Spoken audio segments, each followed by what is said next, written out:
Hi guys, कसे आहेत सर्व? मी तर खूप छान आहे. आशा करते की सर्व छानच असतील. तर मी आज बनवणार आहे बेसन. आणि तर बघा, त्याची फोडणी दिलेली आहे मी जिरे आणि मोहरीची. जिरे आणि मोहरीची फोडणी दिल्यानंतर आपण टाकणार आहेत कांदा.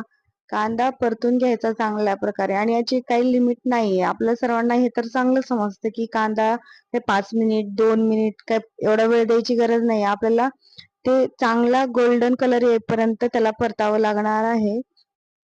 आणि जास्त त्याला कच्चं पण नाही ठेवायचं आणि एकदम जास्त भाजायचं पण नाही. तर बघा, नंतर मी हळद टाकली.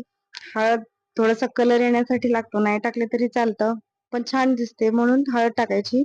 आणि मग नंतर लाल तिखट टाकायचं. कोणाकोणाला जास्त तिखट आवडतं, मला तर खूप आवडतं तिखट, म्हणून मी जास्त तिखट टाकते, कारण मला तिखट आवडतं. आणि मग नंतर मी यात पाणी टाकणार आहे. आणि पाणी टाकत असताना कोणाकोणाला जास्त घट्ट आवडतं, कोणाकोणाला जास्त पाणी पण आवडतं, म्हणजे पातळ आवडतं बेसन. तर आपापल्या याच्याप्रमाणे तुम्ही पाणी टाकू शकता. आणि कांदा सुद्धा इतका जास्त टाकल ना, जितका जास्त तितका जास्त बेसन छान होतं.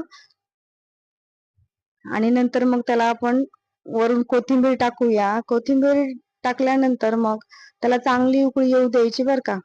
कारण उकळी आल्यानंतरच मग आपण पुढची प्रोसेस करणार आहोत. तर बघा, हे मी बेसन घेतलेलं आहे.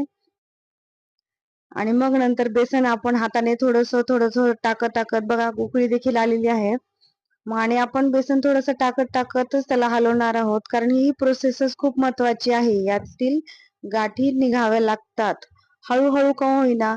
बाकीचं जास्त हे नाहीये, पण याच्या गाठी निघणं खूप गरजेचं आहे, नाहीतर ते कच्चं राहतं. गाठीमध्ये पीठ तसंच कच्चं राहतं, म्हणून त्याला चांगल्या गाठी फुटेपर्यंत त्याला परतावं लागतं चांगलं. गाठी फोडायच्या त्याच्या.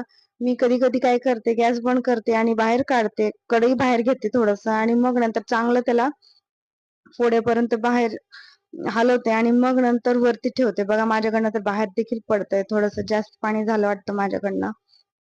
असं चांगलं त्याला परतत राहायचं. कारण बाकीच्या गोष्टी अवघड नाही आहेत, पण ह्या गाठी काढणं थोडंसं अवघड जातं, त्याच्यामुळे वेळ लागतो. आणि मी मीठ टाकायचं विसरले होते, त्याच्यामुळे मी मी नंतर मीठ टाकलं त्याच्यामध्ये.